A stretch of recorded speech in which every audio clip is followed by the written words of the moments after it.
Hello et bienvenue dans une nouvelle vidéo. Aujourd'hui, on se retrouve pour des revues rapides. Pour rappel, une revue rapide, c'est quoi? Parce que ça fait un moment que j'en ai pas fait. La vidéo revue rapide, c'est une vidéo dans laquelle je vous parle de produits que j'ai testés récemment, pas uniquement dans le mois qui vient de passer, mais les dernières semaines de manière générale. Produits qui ne se sont retrouvés ni dans les tops, ni dans les flops. C'est pas forcément des mauvais produits. Il y en a que j'aime vraiment beaucoup, mais pas assez pour les mettre dans les tops, où il y a un petit truc qui me dérange. Il y en a qui, moi, m'ont pas trop plu, mais pas assez non plus pour les mettre dans les bofs, dans les flops, pardon. Donc c'est vraiment les produits qui se retrouvent un petit peu au milieu, dans les bofs. Et j'appelle ça revue rapide, parce que, du coup, c'est des produits pour lesquels j'ai pas forcément toujours grand chose à dire, si ce n'est c'est bien sans plus. Je mets aussi dans cette vidéo les produits pour lesquels j'ai du mal à avoir une opinion parce que je suis pas tout à fait sûre de ce que j'en pense, mais j'ai envie de les retirer de mes tiroirs de produits que je suis en train de tester, et c'est le cas de ce petit produit de chez Danessa Myricks. C'est le Blurring Balm Powder dans la teinte universelle, donc c'est un petit primer. Alors, si vous voulez, il y a des fois où il a eu un joli résultat, en tout cas pas un lait, pas un résultat complètement loupé. C'est donc un baume, vous voyez, mais quand on l'applique, il va un petit peu matifier et flouter. Alors je trouve pas que l'aspect, le côté floutant soit hyper important, donc je peux pas dire que ça fasse une différence énorme. Je l'ai testé, il me semble, avec le fond de teint de chez Anastasia Beverly Hills, et avec lui, il donnait un beau résultat, il me semble, je suis plus certaine. Et je vous dis, parfois où je l'ai testé, je me suis dit, oui, ok, c'est sympa, sans plus. Par contre, il y a aussi d'autres fonds de teint avec lesquels je l'ai testé et avec lesquels ça n'a pas du tout fonctionné. Donc c'est vraiment le genre de produit qui va pas marcher à tous les coups, en fait. Il faut vraiment déterminer avec quoi ça peut fonctionner ou pas. Et je vous dis, même avec les produits avec lesquels ça fonctionne, je peux pas dire que je vois une différence absolument dingue. Donc voilà, c'est pas forcément un primer que je recommande. J'en ai un autre de chez Danessa Myricks, le Yummy Skin Serum Primer, je sais plus, enfin bref, un primer hydratant qui est vraiment très beau, très hydratant, vraiment parfait. Celui-ci, alors ça va sans doute dépendre aussi de votre type de peau, mais ouais, celui-ci il est trop aléatoire en fait, c'est trop risqué de l'utiliser avec un autre fond de teint sans savoir ce que ça va donner, donc ouais, pas trop fan. Toujours un primer, enfin primer un petit peu hybride. J'ai deux produits assez similaires mais dans des gammes de prix un peu différentes. On va commencer par le Love Beam Perfector de chez Dibs, que j'ai trouvé sur Revolve, qui est une marque que j'avais envie de tester parce que j'en entends un petit peu parler, mais c'est encore un peu confidentiel. Et moi j'ai la teinte numéro 3, Love Triangle. Alors je vous l'accorde que la teinte est foncée, hein, mais c'est quelque chose qui se fond assez bien dans la peau. Donc ça ne change pas grand chose, c'est pas bien grave. Alors il n'est pas trop lumineux, je trouve, il reste assez naturel. Je pense que dans ce genre de produits lumineux, primer à mélanger, etc., je crois que c'est le genre de produit qui pourrait s'utiliser seul. Si je le compare par exemple à celui de chez Charlotte Tilbury, qui est l'original, hein, celui que tout le monde a essayé de recopier depuis, celui de chez Charlotte Tilbury est quand même beaucoup plus lumineux. Moi, je le porterais pas seul. Celui-là, je pourrais le porter seul parce qu'il apporte un glow lumineux à la peau, mais naturel. C'est franchement mettable seul. Et d'ailleurs, j'ai pas mal utilisé en le mélangeant à un autre produit que je vais vous montrer juste après pour le foncer un petit peu.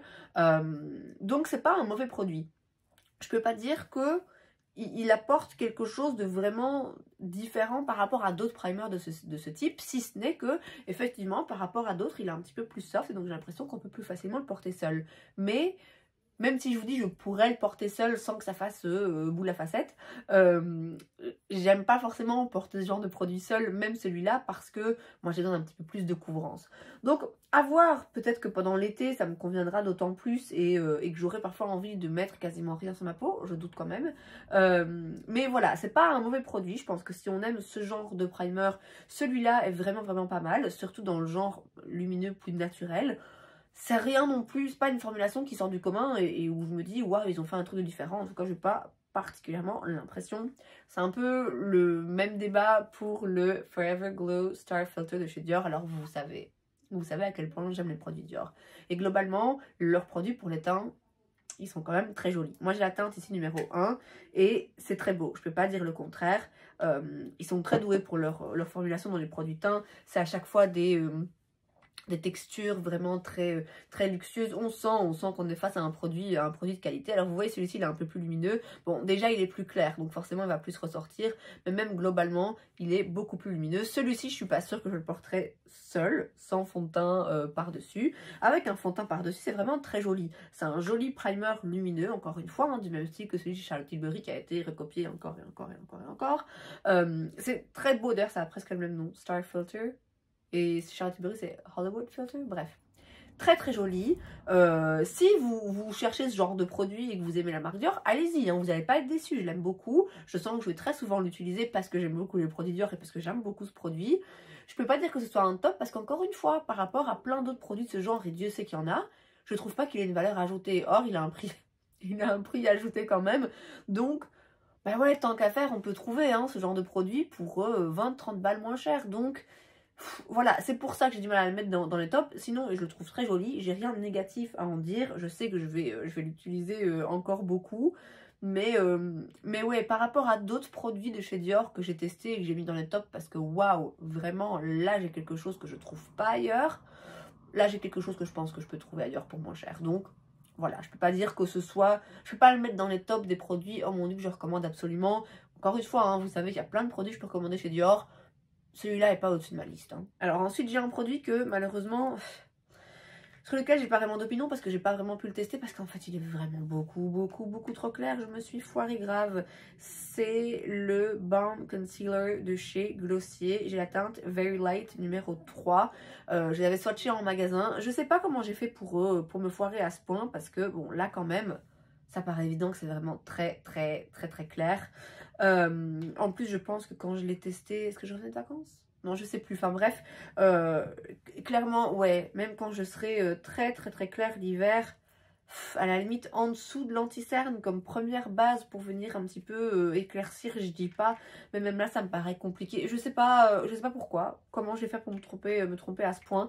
Est-ce que je me suis trompée? Est-ce que les pots étaient, les testeurs étaient mal rangés et du coup j'ai cru tester le numéro 4? J'en sais rien. Je n'en sais rien, mais malheureusement je peux pas vraiment donner mon opinion sur ce produit parce que j'ai pas eu l'occasion de le tester. Ce que je peux vous dire là comme ça en le swatchant, c'est qu'il porte bien son nom. C'est effectivement un anti-cerne qui est plutôt en baume. Je pense que c'est une formulation qui est assez réussie parce que pour ce genre d'anti-cerne en peau, il n'est pas sec, il n'est pas non plus trop baume ou collant ou quoi. Donc je pense que la formulation est vraiment pas mal, mais malheureusement, voilà, je pourrais pas la tester vraiment sous mes yeux, je pourrais pas parler de sa longévité ou de l'effet que ça peut avoir, voilà, parce que je peux pas vraiment l'utiliser malheureusement. J'en trouverai une utilité, hein, mais voilà, je peux pas l'utiliser en tant qu'anti-cerne, en tout cas pas pour le moment, c'est sûr et certain. Donc voilà, je verrai plus tard, mais en attendant, je suis obligée de le mettre dans les revues rapides parce que j'ai littéralement rien à dire. Un peu le même débat, encore que là j'ai réussi quand même à m'en sortir. J'ai le Seamless Skin Enhancing Tint de chez Lisa Eldridge que j'ai dans la teinte T2.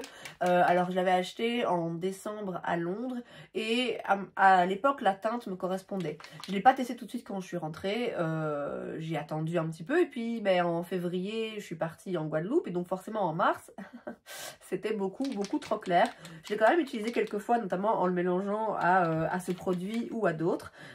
J'ai pas eu l'occasion de le tester vraiment seul pour voir ce qu'il donnait en lui-même, mais pour l'avoir mélangé avec d'autres produits et avoir quand même travaillé un peu la texture, je pense que c'est un très bon produit. Je vous dis, j'ai pas envie de me prononcer à 100% parce que je l'ai pas utilisé seul sur tout mon teint en le portant toute la journée, en voyant vraiment ce qu'il donne en tant que tel, mais je peux déjà vous dire que la texture est vraiment très agréable, très fine, très légère, et que quand je l'ai mélangé avec ça où il n'y a pas de couvrance non plus, j'ai quand même quelque chose un teint suffisamment unifié. Pourtant vous savez, j'aime la couvrance, j'aime masquer mes imperfections, et là ça allait parce que le produit est tellement beau qu'en fait ça rend la peau jolie, et donc ça attire plus attention sur le fait que la peau est belle plutôt que sur le fait que il y a des trucs qui sont pas cachés, il y a des petites taches rouges, vous voyez. Donc Je pense que c'est vraiment un très très bon produit, une très très belle formulation.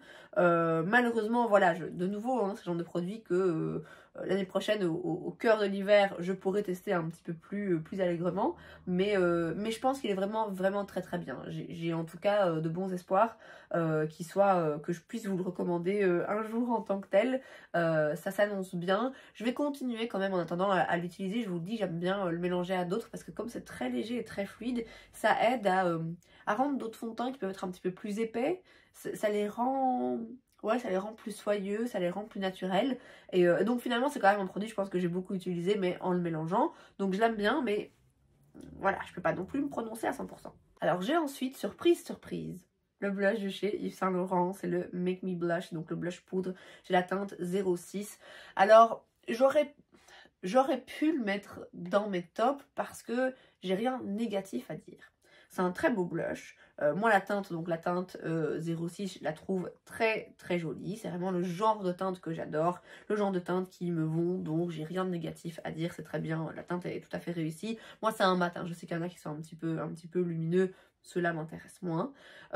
C'est un blush qui est pigmenté, mais qui s'estompe bien.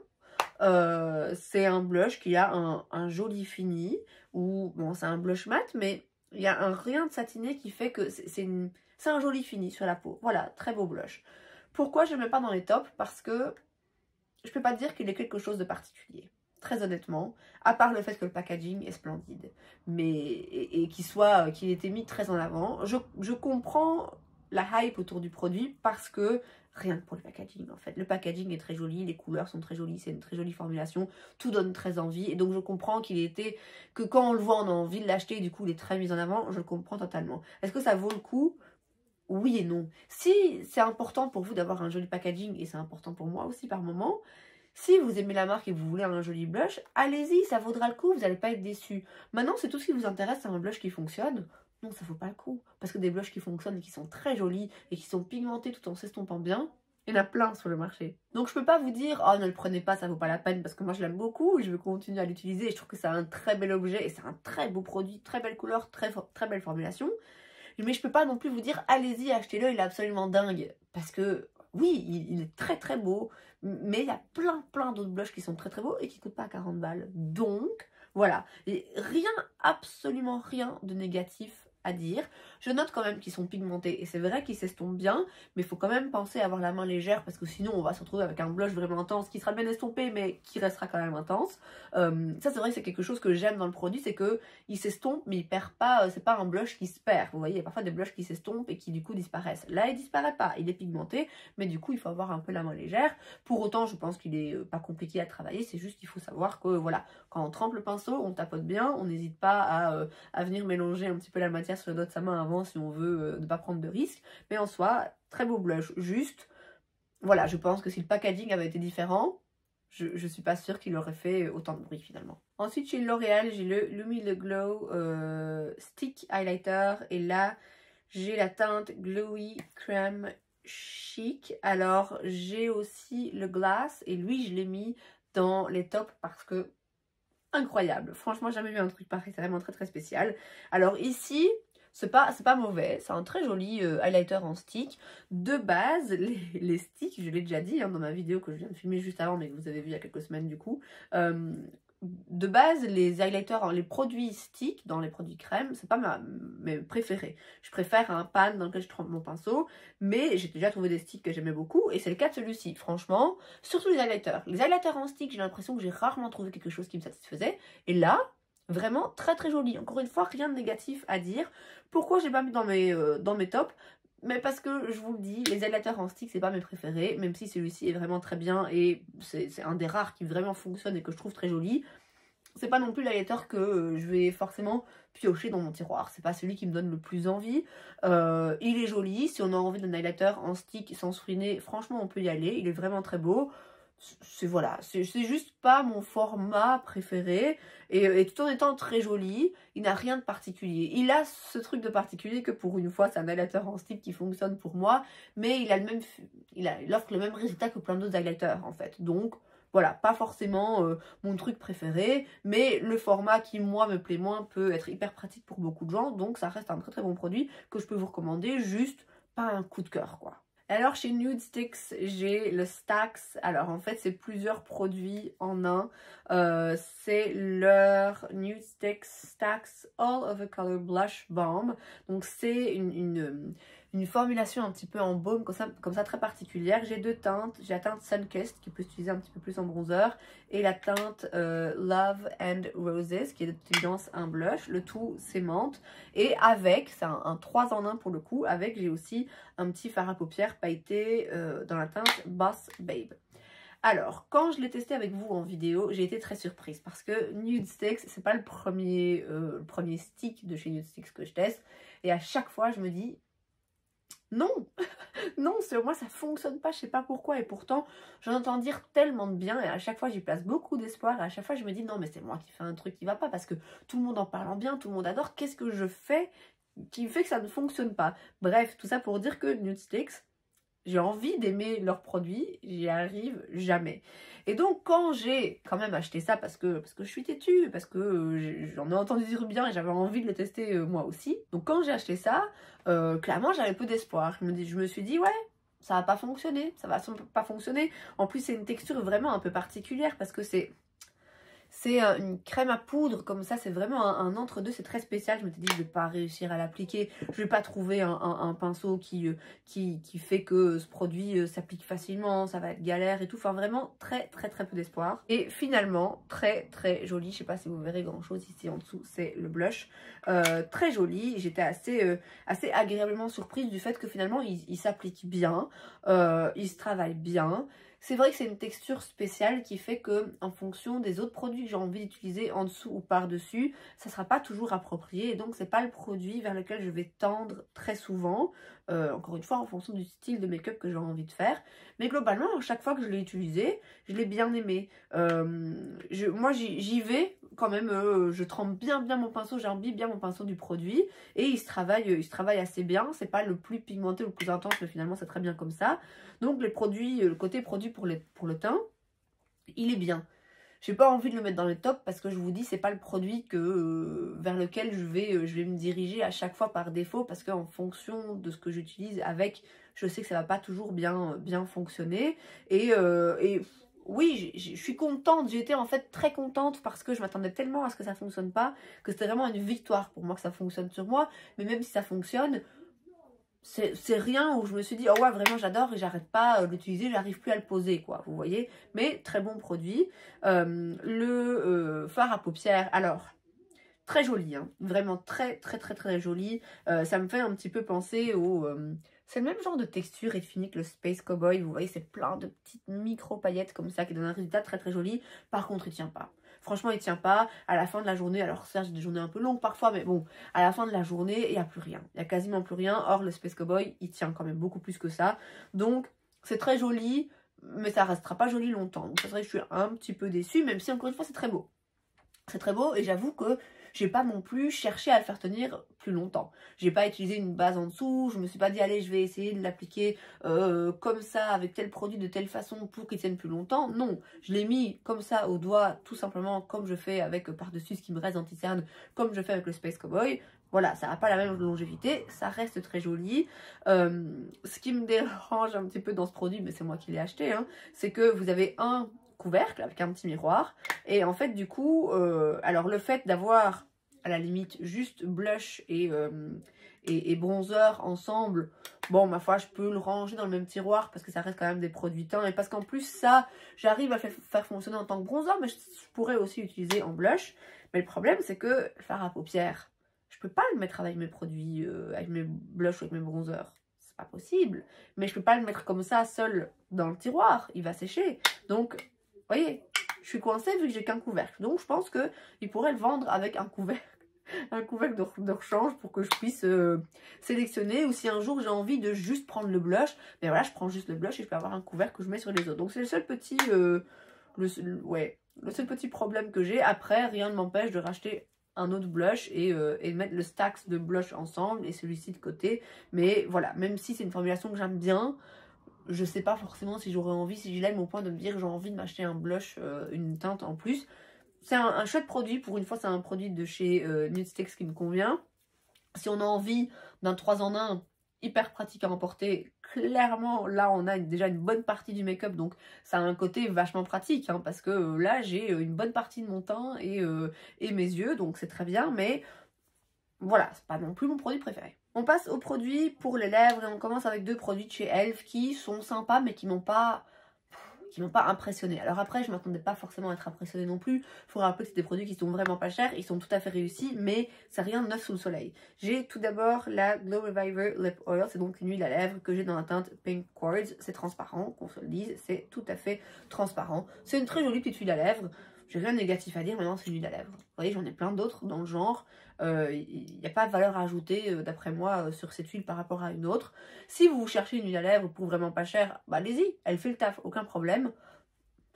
Voilà, sans plus quoi. Un peu le même débat pour le deuxième produit de chez elle, c'est le Lip Plumping Pen que j'ai dans la teinte Bust a Mauve. C'est donc un petit produit lèvres qu'on clique comme ça pour faire sortir le produit. J'aime beaucoup la teinte, assez différente de ce que j'ai. Et ouais, je trouve la teinte assez jolie et très agréable à porter, un peu mentholée vraiment, mais c'est pas trop désagréable. C'est effectivement très très similaire au produit de chez Tarte que j'ai également. Est-ce qu'il est aussi bien?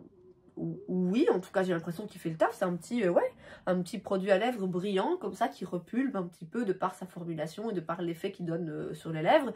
Est-ce qu'il est mieux qu'un autre? Non, encore une fois, si on veut ce genre de produit et qu'on n'a pas envie de mettre les 30 balles pour celui de chez Tarte, allez-y, il est parfait, il est vraiment nickel et rien de négatif à dire. Mais c'est... ouais, je peux pas dire qu'il sort de l'ordinaire ou qu'il ait encore une fois une valeur ajoutée. Alors ensuite, j'ai un produit qui sort de l'ordinaire, mais je peux pas le mettre dans les tops parce que... waouh, la douleur. J'ai chez NYX le Dark Plump. Je vais même pas faire un swatch sur ma main parce que je suis sûre que ça va me brûler le dos de la main. Moi j'ai la teinte Bangin' Bear, c'est la teinte 02. C'est un gloss repulpant. Et alors... ça repulpe. Ah ben oui, ça repulpe parce que ça vous dégomme les lèvres, parce que c'est tellement brûlant, chauffant et épicé que ouais, tout de suite les lèvres font oh, parce qu'elles se sentent attaquées par ce produit, victimisées par ce produit. Il est vraiment très intense. Alors la raison pour laquelle j'aurais pu le mettre dans les tops du coup, effectivement, parce que c'est réussi. Il dit ce qu'il va faire. Il gonfle les lèvres, enfin il les gonfle. Il les donne un effet un petit peu repulpé. C'est un gloss qui est pigmenté. J'aime beaucoup la couleur. Ça fait un très joli effet glossy sur les lèvres. Rien, encore une fois, de négatif à dire en soi. La raison pour laquelle j'ai pas envie de le mettre dans les tops quand même, c'est parce que je vous dis, il fait... ah ouais, il pique. Hein. Oh là là, il pique, c'est vraiment intense. Alors, il pique longtemps. Et alors, c'est genre... alors, il tient bien. Ça aussi, c'est un point positif. Franchement, il tient assez bien. Un jour, je l'ai mis, je sais pas, au matin, et puis plus tard, mais franchement, quelques heures plus tard, je sais pas pourquoi, je fais comme ça, sur mes lèvres, et ça m'a brûlé la langue, quoi. Ça m'a brûlé la langue, alors que ça fait des heures qu'il était là, brûlé, on se comprend. Et un jour, je l'ai mis, et plus tard dans la journée, j'étais chez mon copain, et dans l'ascenseur, je me suis dit, oh merde! Et j'ai vite retiré, parce que j'étais persuadée qu'en m'embrassant, il allait avoir les lèvres qui piquent aussi. Heureusement, il n'a rien senti parce que j'avais tout enlevé. Mais il est vraiment hyper intense, efficace, joli, longue tenue. Mais si on trouve que celui de chez Too Faced picote un peu, ouf, n'utilisez pas ça. Il est vraiment fort. Et enfin, dernier produit, enfin deux produits dans deux teintes du même produit que franchement, j'ai pas arrêté d'utiliser. Je le porte d'ailleurs aujourd'hui. J'aurais pu le mettre dans les tops. Je vais vous expliquer pourquoi je le fais pas. C'est le crayon à lèvres de chez Makeup by Mario. C'est le Ultra Suede Sculpting Lip Pencil. J'ai deux teintes, Hue et Almond. Aujourd'hui, j'ai Hue et j'ai une huile de chez Summer Fridays, mais qui est un petit peu... qui coule un peu. Donc du coup, le résultat n'est pas du plus bel effet. Mais bref, j'ai beaucoup aimé ces crayons. Je les ai beaucoup utilisés ensemble en fait. Alors la teinte Hue, elle est très naturelle. Pour moi, c'est vraiment juste mes lèvres. C'est le genre de teinte que je vais utiliser quand je veux un truc hyper soft. Et comme en ce moment, apparemment, le côté concealer lips, donc les lèvres vraiment limite ton sur ton, reviennent. Moi, je suis pas prête à aller à ce point-là. Mais c'est vrai que je vois des lèvres, ouais, un peu plus naturel en ce moment. Et c'est vrai que moi aussi j'aime bien parfois juste avoir un crayon qui vient juste, donc le plus clair ici, Hue, qui vient juste redessiner mes lèvres, après j'ai mis mon fond de teint et tout, mais qui reste vraiment un peu en ton sur ton. Donc j'ai beaucoup aimé, mais c'est vrai que du coup, si je veux un liner qui est marqué, c'est pas suffisant. J'ai aussi la teinte Almond, qui est donc le brun ici un petit peu plus foncé, mais c'est pas non plus un brun. C'est vraiment une jolie couleur. On n'est pas sur quelque chose de trop froid, on n'est pas non plus sur quelque chose de chaud, c'est vraiment un très joli neutre. Enfin bref, c'est vraiment deux teintes que j'aime beaucoup, et c'est deux teintes que j'ai beaucoup aimé utiliser ensemble en fait. Et d'ailleurs, on voit que la Almond, j'ai déjà pas mal utilisé parce que vous voyez tout ce que j'ai déjà taillé du produit. Non, pas Almond, Hue, pardon. Hue, j'ai beaucoup plus utilisé. La teinte Almond, donc je vous dis, c'est la plus foncée. Et alors, j'aimais bien les utiliser ensemble. Donc, je mettais Hue sur tout mon contour et je le mettais aussi, c'est pour ça qu'il est un peu plus utilisé. J'aimais bien le faire, le mettre en fait sur le reste de mes lèvres en base. Et ça, la teinte Almond, j'en mettais juste un tout petit peu aux endroits que je voulais dessiner un petit peu plus et où je voulais donner un effet un petit peu plus repulpant à mes lèvres, et je les trouve vraiment très bien. C'est des très jolis crayons à lèvres. Quand j'avais acheté deux en même temps, je m'étais dit quand même, Émilie, pourquoi? Tu sais même pas si ça va te plaire. J'ai bien fait parce que vraiment ils me plaisent et la combinaison des deux particulièrement me plaît. Pourquoi je ne mets pas dans les tops? Parce que vous savez pourquoi, vous allez sûrement deviner. Moi j'aime beaucoup les crayons à lèvres de chez Catrice, ils coûtent 3-4 euros. Et ils sont tout aussi bien. Je peux pas dire que ceci soit mieux.